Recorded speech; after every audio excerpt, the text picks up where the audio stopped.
George Washington, he had said that he never wanted to be a part of a political party. He was afraid that they would turn into special interests, that elected officials or candidates running for office would choose their party over their country. You know, there's not as much honor now in coming together on solving an issue or coming up with compromise. There's always going to be some partisanship in what we do, because I think more now than ever, the parties are separated based on their values.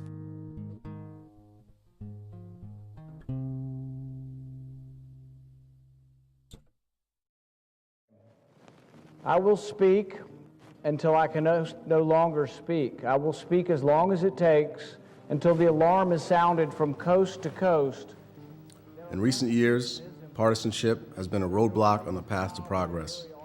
Legislation on big social and budget-related issues is now like pulling teeth for our representatives. It's become so problematic that some have gone far enough to say our government has become strictly reactionary. It's Republicans wrapping their arms around Republicans rather than doing the right thing on behalf of the heroes. It is a shame! A shame! Unfortunately, I think partisanship drives all the issues. I think what America has experienced overall is a witnessing of Congress in Washington, D.C. becoming more partisan, more stalemates, more inaction. I've been to many states and see how the process works. We're very slow to move.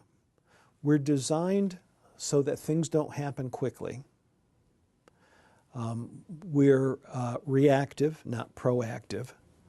Partisanship in this building is around us each and every day. It surrounds us. You know, we sit right now in the majority offices. They are bigger than the minorities' offices. This is not the way our founding fathers had intended. This was charged with the idea of debate and legislating, which is, you know, we can argue and fuss and fight, but the idea is that we do have to compromise in order to come to some solutions. 9:40 a.m. Reports of gunfire at Sandy Hook Elementary. On December 14th, 2012, a gunman entered Sandy Hook Elementary. When first responders arrived, 26 people were dead. Most of his victims were children. In the wake of this tragedy, voices of those affected rose up and called for change. For a time, party lines blurred, differences were set aside, and reform seemed possible. I think because the tragedy was so horrific that partisanship was a bit shattered. It was moved by the events in Newtown, such that people felt that it wasn't the parties that mattered so much as it was the children who were killed and their families who will never, ever recover from this. Now here we are today because on December 14th of 2012, 10 miles from my house, yet another national tragedy played out. And not just one mom, but many moms and dads and brothers and sisters and children are here. I think what we saw in Newtown with respect to, you know, certainly right after the tragedy in Newtown, we were dealing with a pretty significant deficit mitigation bill. And it was a time where Republicans and Democrats truly came together and said, we're going to work this out together. It was kind of a new thing for us, that we'd make sure that from here on we were doing things in the spirit of what happened in Newtown. And I think that's carried over into this session as well. 2 months later, hopes to dissolve party lines had all but disappeared. From one side, people asked for gun regulation to increase and for new laws to make it more difficult to own high-capacity rifles and magazines. While on the other side, people wished to keep the status quo. They thought that any more regulation would be in violation of their Second Amendment rights. Both sides were at a roadblock in progress. I think what you heard loud and clear today is everybody here supports the Second Amendment and the right to bear arms. Our conversation is not about the Second Amendment, it's about keeping people safe, and it's about common sense reform. So this is not a partisan issue with regard to the Second Amendment. The Supreme Court's ruled on it. I think we're all in agreement. No, I think that the fundamental idea with the Second Amendment is not to go hunting, it's not to go skeet shooting or target shooting, it's to be able to have the civilian masses armed. The Founding Fathers had that there as an equalizer between government and the people, and that's the whole purpose of the Second Amendment. All you hear about is these once-in-a-blue-moon situations, and they're tragedies, but there are so many other people's lives that are saved by just the right to bear arms. For instance, we hear from, we'll say, the anti-gun. I cannot understand why somebody needs that kind of weapon in their home. Literally, they can't get their brain around it. And then the other side is, I can't understand why you don't see, the Second Amendment, realization of why this is not important. The understanding is what becomes the important part. It becomes understanding what the other side thinks, what the other side needs, what the alternative is to their best negotiated agreement, and being willing to focus on a compromise. The process itself, I don't think, is really the issue. I think looking at what I've learned over the past 3 years or so, the process itself is pretty good, as long as you have responsible people running the process. There are times where it could be even more partisan here in Connecticut.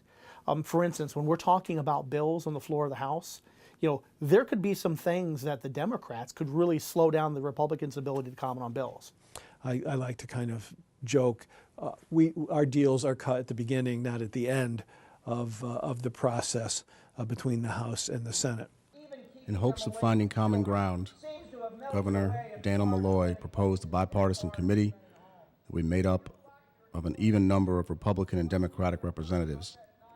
Following response from Republicans and Democrats alike was filled with both hope and doubt. We need to hold people responsible for that. I think the tragedy of Newtown is unspeakable. It's horrific. It's devastating. It's devastating to everyone around the world. I think that it was a turning point. It was a watershed moment in the world. It tragically and sadly has successfully elevated the public discourse on guns, gun control, violence prevention, and I think that it's been, I think Connecticut had this tragic opportunity to do something amazing and bold. So in that respect, I think that the partisanship is not what's really slowing down the process. I think that, in fact, the bipartisan approach that our leadership has taken is speeding up the possibility of passing gun legislation early this session, rather than the other way around. But we have to recognize that with equal numbers of Democrats and Republicans, that the end package is likely to be slightly different than what you would see if that legislation went through a normal process. As far as specific proposals, I think there was a feeling that if the task force had an opportunity to do their work first and come together on some of the issues we can find common ground on, that some of these other issues, such as some of Representative Godfrey's proposals, may or may not go forward. This is lawmaking. Not everybody agrees on everything, and fine. We can respect that, but I also know how to do vote counts, so I think we'll prevail. It's just a matter now of hashing out what the details are going to be to the particular. On April 4th, 2013, exactly 112 days after the tragedies in Newtown, a bipartisan agreement was passed in Connecticut's state Senate, expanding the assault weapons ban and banning the sale of magazines with more than 10 rounds. The new bill also made it impossible to buy any firearm without a background check. In the final vote, 20 of 22 Democrats voted for the proposal, and only 8 Republicans of the 14 were against. The bill passed with 70% of the Congress in favor, becoming a testament to reaching over the aisle. And most comprehensive bill in the country.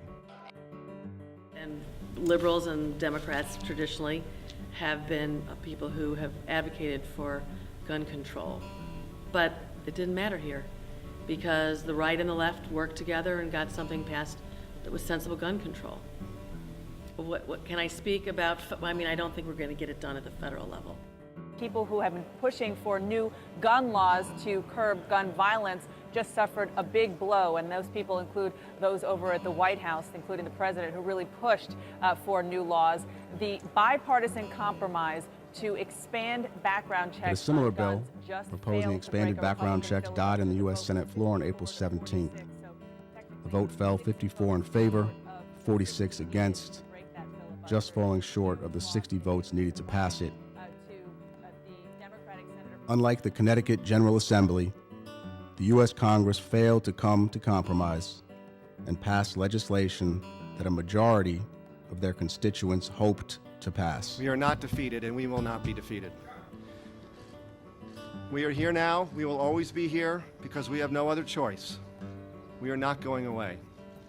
And every day, as more people are killed in this country because of gun violence, our determination grows stronger.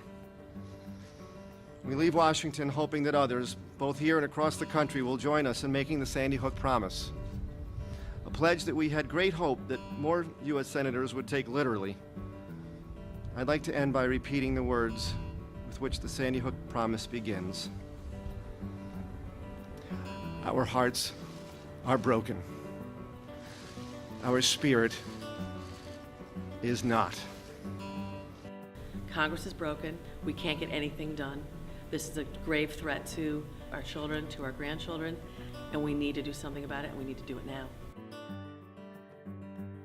All sorts of things fall to pieces, but the most vulnerable are most deeply affected. So.